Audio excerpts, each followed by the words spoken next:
We need to make sure that we have biblical expectations. It's very easy to read great books.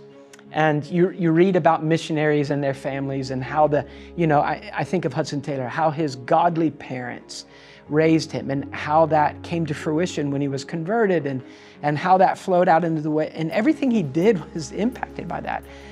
And then you look at your own family and you think, but I didn't raise a Hudson Taylor.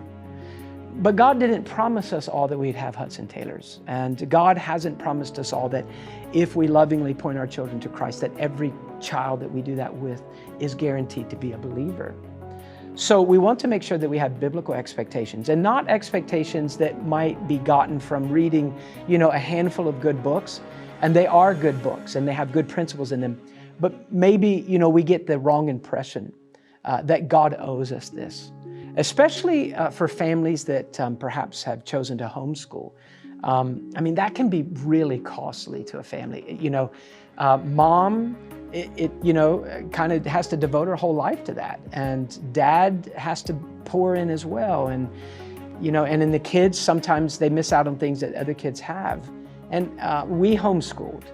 And I'm really glad we did. It really turned out to be a very good experience.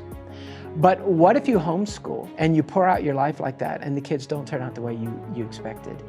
Do you have a right to say to God, you lied to me, you cheated me, I did everything, I paid the price and I didn't get what I bought? So be careful with expectations.